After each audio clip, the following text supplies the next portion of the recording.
Good evening, students. Today we are going to talk about grade 7 general science. I am your teacher and tutor. So let's start our topic, unit 6, Earth in space.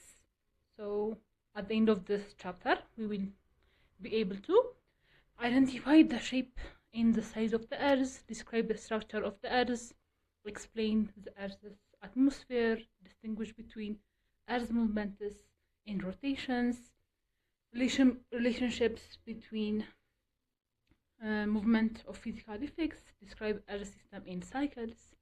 So let's get into it. So the first one is, what is Earth? What is the definition of Earth? Earth ማለት ምንድን ነው የሚለውን ነገር እናያለን መጀመሪያ ማለት ነው። The Earth is not a perfect sphere. ስለዚህ Earth ምን አይነት ቅርጽ አላት የሚለው ነገር በብዙ ሳይንቲስቶች ወይም ደግሞ በብዙ የሚያጠኑ ሰዎች ብዙ አይነት ጥያቄዎች መጥተው ነበር ወይም ተፈጥሮ ነበር። ግን Earth perfect sphere አይደለችም ተብሎ ይታሰባል። ስለዚህ the Earth has a nearly spherical shape. It is slightly flattened at the pole and building at the equator due to its rotations. This shape is described as an spheroid የምንላቸው ነገሮች ማለት ነው። ስለዚህ Earth ትክክለኛ ክብ አይደለችም ተብሎ ነው የሚታሰበው።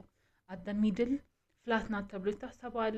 አንዳንድ ሰዎች ወይም ደግሞ አንዳንድ ሳይንቲስቶች ደግሞ በሚናገሩት ነገር ከሆነ Earth completely flat ናት፣ በአንዱ ሳይድም በሁለቱም ሳይድ flat ናት ተብሎ ይታሰባል ማለት ነው። ግን እሱን ነገር ዲስፕሩቭ የሚያደርጉት ብዙ ነገሮች አሉ፣ የእርዝ ቲዮሪዎች የምንላቸው ማለት ነው። ሶ እሱን በቀጣዩ ቶፒኮቻችን ላይ እናያቸዋለን። አሁን ግን the size of the Earth is described using its dimension. The Earth has a large dimension at the equator than at the pole. ስለዚህ ዳይሜንሽናችን ኢኩዌተር ላይ ወይም ደግሞ የወገብ መሃላችን ላይ ወይም ደግሞ የእርዝ ወገብ ላይ በጣም ትልቅ ነው ተብሎ ይታሰባል። ዳይሜንሽናችን ላርጅ ነው ከምኑ ከላይና ከታቹ ይልቅ ማለት ነው። showing that it is wide around the middle than from the top of to the bottom. ስለዚህ መሃል ላይ ያለው ዳይሜንሽናችን ሰፊ ነው ተብሎ ይታሰባል ከላይና ከታቹ አንፃር ማለት ነው። ኦፍ ኮርስ ክብ ነገር ማንኛውም አይሆን ራውንድ የሆነ ነገር ስናይ መሃል ላይ በጣም ሰፊ ነው፣ ግን ከላይና ከታች ሲሆን ደግሞ ምንድናቸው? they are አነስ ያሉ ናቸው ማለት ነው።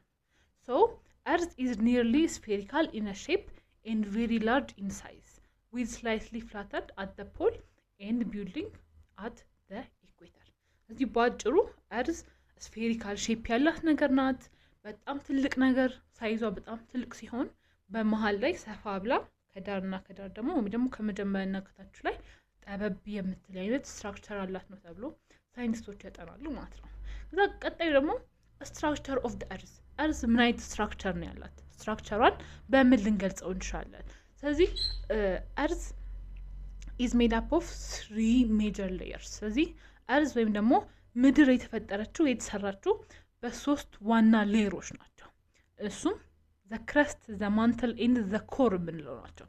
ስለዚህ the crust የሚባለው it's the outermost layer፣ እኛ እጽዋቶች ወይም ደግሞ እንስሳት የምንንቀሳቀስበት የምንረግጠው ቦታ that is called the crust። ስለዚህ ይሄ የላይኛው ክፍል አፈርና ድንጋይ ያለበት ክፍል that is called the what? the crust እንለዋለን ማለት ነው።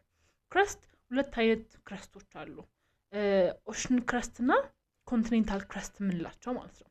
እዚህ ኦሽን ክረስት የሚባሉት የውሃ ክፍሎች ወይም ደግሞ የውሃ ክፍሎች አካባቢ ያሉት የመሬት ቅርጽ ነው ወይም ደግሞ የመሬታችን አይነት ታይፕ ነው ማለት ነው። ኮንቲኔንታል ክረስት የምንለው ደግሞ እኛን ልንረግጠው የምንችለው ሰዎች ለመንቀሳቀስ የሚጠቀሙበት ክፍል ነው በዋነኝነት ማለት ነው። ከዛ ደግሞ ሁለተኛው አለ the mantle is below the crust። ስለዚህ ከኛ ምድር እኛ ከምንረግጠው ነገር እታች ያለው ማለት ነው። ይሄ ክረስት የምንለው በጣም ጠንካራ ነገር ነው። ለምን? እኛ መንቀሳቀስ ችለናል፣ ነገሮችን እንገነባበታለን፣ ብዙ ነገሮች ይፈጠርበታል መሬት ላይ ማለት ነው። ስለዚህ ማንትል ደግሞ ከክረስት በታች የሆነው ነገር ስለሆነ ከዚህኛው ቲክ ነው፣ much thicker than the crust ነው ማለት ነው። it's made up of hot semi-molten rocks ወይም ደግሞ ከታች ያሉት ሞቃታማ ነገር ነው። ስለዚህ የሮክ አይነታቸው ምንድነው? ሰሚ ሞንታል የምንላቸው የድንጋይ አይነቶች ነው ውስጥ የምናገኘው ማለት ነው።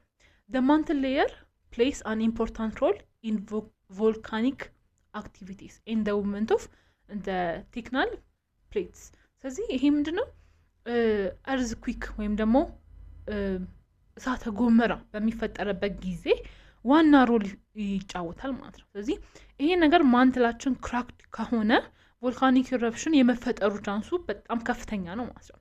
ግን ማንትላችንም ምንም አይነት ከሆነ ማንትላችን ጠንካራ ከሆነ ምንም አይነት ክራክ ከሌለው ምን አይልም ቮልካኒክ አክቲቪቲ የመፈጠሩ ቻንስ በጣም ሎ ነው ማለት ነው።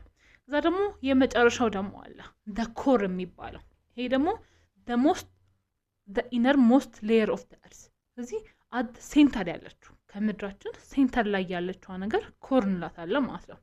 ይሄ ቦታ በጣም በጣም የሚያቃጥል ወይም ደግሞ በጣም ሆት የሆነና በጣም ዴንስ የሆነ ስትራክቸር ነው ማለት ነው። ስለዚህ it is mainly made up of iron and nickel ይሄ ደግሞ በብዛት በአይረን እና ከኒክል የተሰራ ነው ማለት ነው። ስለዚህ the core ለሁለት ይከፈላል the outer core እና the inner core ብለን ማለት ነው። the outer core ምንለው the liquid part ነው ወይም ደግሞ ይሄ እሳተ ገሞራ የሚጠራቀምበት ቦታ that is called the outer layer ማለት ነው።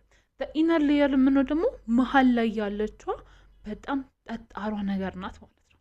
ስለዚህ the outer ላይኛው ምንድነው ቮልካኒክ ወይም ደግሞ እሳተ ገሞራ አይነት ስትራክቸር አለው። ከዛ ከውስጥ ያለው ደግሞ ጠጣር ነው። ያን ነገር ሆል የሚያደርገው ወይም ደግሞ ቴምፕሬቸሩን ሬጉሌት አድርጎ ወደ ማንትል እንዳያስተላልፍ የሚያደርግልን ፓርት the inner core እንለዋለን ማለት ነው። the core is responsible for the earth magnetic fields ስለዚህ ኮር ባይኖር ኖሮ ሰው ልጅ በምድር ላይ ሊንቀሳቀስ አይችልም ማለት ነው። ስለዚህ ማግኔቲክ ፊልዱ ወይም ደግሞ ይሄ ግራቪቴሽናል ፎርሳችን የምንለው ነገር የሚንቀሳቀሰው በሱ ነው ማለት ነው። ስለዚህ ኮር ባይኖር ማግኔቲክ ፊልድ ስለማይኖር ምን አይልም ማለት ነው ግራቪቴሽናል ፎርስ የምንለው ነገር በብዛት አይኖርም ማለት ነው። ቀጣይ ደግሞ the earth's atmosphere and its layers ስለዚህ የእርዝ አትሞስፌር ምን አይነት ነው ሌየሮች ውስጥ ምንላቸው ምንድናቸው ነው። the earth is surrounded by a thick blanket of gases called the atmosphere ስለዚህ ምድር የተሸፈነችው ወይም ደግሞ እኛ ሰማይ ነው ብለን የምናየው ነገር that's our atmosphere ወይም ደግሞ የኛ ከፀሐይ ፕሮቴክት የሚያደርገን ነገር የሚያደርጉን ጋዞች አትሞስፌር እንላቸዋለን ማለት ነው።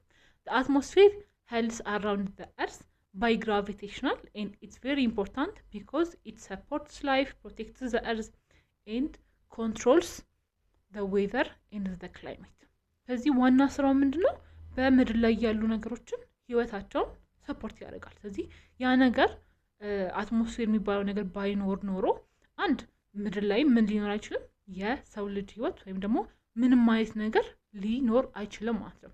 ለምንድን የፀሐይ ራዲዬሽን በጣም ከፍተኛ ስለሆነ አንድ ሰው ልጅ